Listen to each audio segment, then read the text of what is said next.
Dans un village lointain, au bord d'une savane où l'herbe devenait couleur de miel à la saison sèche, vivait une jeune femme, que tout le monde appelait Aminata la paresseuse.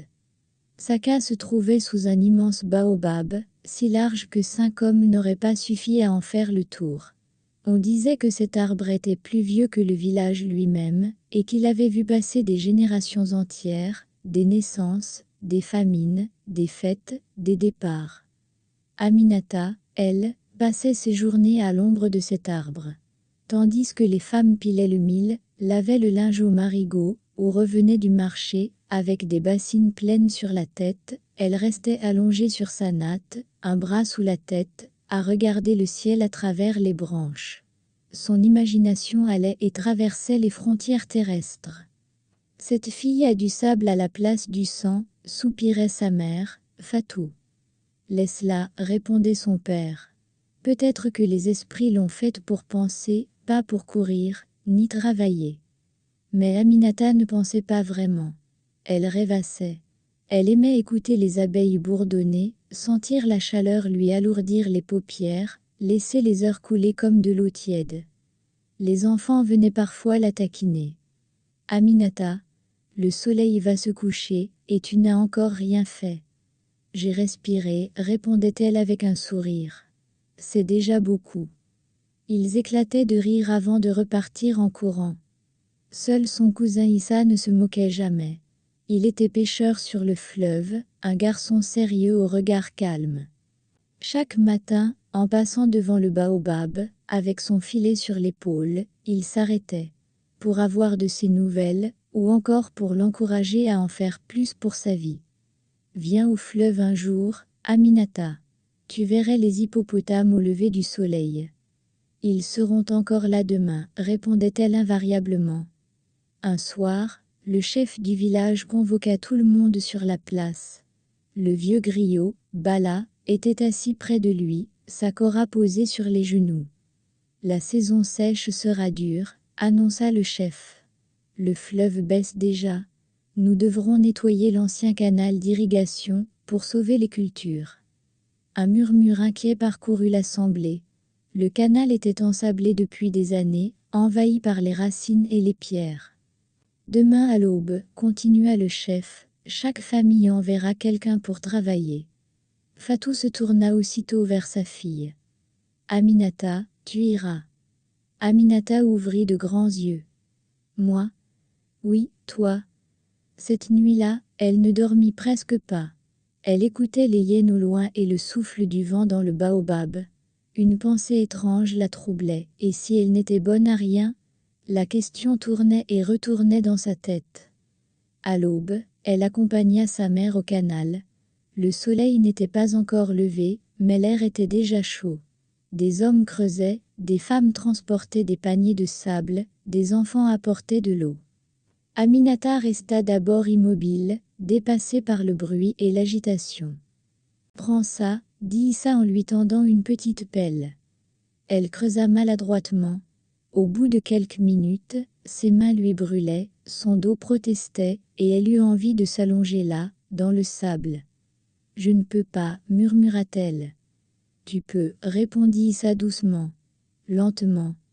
Elle travailla quelques instants, s'arrêta, reprit. À midi, elle était épuisée comme elle ne l'avait jamais été. Pourtant, en regardant le canal un peu plus dégagé qu'au matin, elle ressentit une sensation nouvelle, une fierté minuscule, mais réelle. Le lendemain, elle retourna au canal d'elle-même. Les villageois commencèrent à échanger des regards surpris. « La paresseux travaille » chuchotait-il. Le griot Bala l'observait sans rien dire. Une semaine passa. Le canal avançait lentement. Mais un matin, une tempête de sable s'abattit sur la région, rebouchant une partie du travail accompli. Le découragement tomba sur le village comme une ombre. Certains proposèrent d'abandonner. Ce fut Aminata, à la surprise générale, qui parla. « Si on arrête, tout ce qu'on a fait n'aura servi à rien. » Sa voix tremblait, mais elle continua. « Creusons encore. Même si c'est lent. » Issa sourit. Le chef hocha la tête. On reprit le travail. Un après-midi, alors qu'elle transportait un panier de sable, Aminata trébucha et tomba lourdement. Elle resta un moment face contre terre, trop fatiguée pour se relever. Le vieux griot s'approcha et s'assit près d'elle. « Tu sais, dit-il, le baobab paraît immobile. Pourtant, il grandit chaque année. » Elle tourna la tête vers lui. « Je croyais que j'étais faite pour ne rien faire. Peut-être étais-tu faite pour apprendre à commencer. » Ces mots restèrent en elle comme une braise. Elle se releva motivée et plein d'entrain, et se remit à creuser encore et encore. Des semaines plus tard, le canal fut enfin rouvert. L'eau du fleuve s'y engouffra, lente et brillante, serpentant jusqu'au champ desséché. Les villageois poussèrent des cris de joie. Certains pleuraient, car le pire était à présent derrière eux. Fatou serra sa fille contre elle. « Je ne te reconnais plus. » Aminata regarda ses mains couvertes de cicatrices et de poussière. « Moi non plus. » La saison suivante fut bonne. Les récoltes sauvées apportèrent assez de mil pour tous. Un soir de fête, le chef du village prit la parole. « Nous devons remercier ceux qui n'ont pas abandonné, et surtout celle que nous appelions autrefois la paresseuse. » Un silence étonné suivit. Aminata baissa les yeux, embarrassée.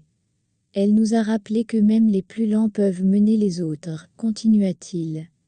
Le griot joua quelques notes de kora. « Désormais, dit-il, on l'appellera Aminata du baobab. Car comme cet arbre, elle semble immobile, mais elle donne la force et l'ombre. » Les enfants coururent autour d'elle en riant. Plus tard, assise sous son arbre, Aminata retrouva son vieux plaisir, regarder le ciel, sentir le vent chaud sur sa peau. Mais quelque chose avait changé. Elle savait maintenant que se reposer était doux parce qu'elle avait appris à se fatiguer pour de bon. Issa s'assit à côté d'elle. « Alors, les hippopotames au lever du soleil ?» Elle sourit.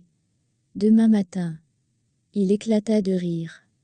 Le lendemain, pour la première fois de sa vie, Aminata se leva avant l'aube. Pour aller avec Issa. La paresse n'est pas toujours un manque de volonté. Parfois, c'est la peur de commencer. Mais celui qui ose faire le premier pas, découvre qu'il possède déjà la force d'aller plus loin. Le repos est un cadeau quand il suit l'effort, pas quand il remplace la vie. Et dans le village, on raconta longtemps l'histoire d'Aminata, la jeune femme qui dormait sous le baobab, et qui, un jour, s'était levée assez tôt, pour changer le destin de tous. Si vous êtes arrivé jusqu'ici, et que vous avez aimé, n'hésitez pas de me le faire savoir en commentaire, ou à me lâcher un pouce bleu. Au cas où, vous êtes nouveau, et que vous passez par là, abonnez-vous et activez la cloche de notification pour ne pas rater les prochaines publications. Merci.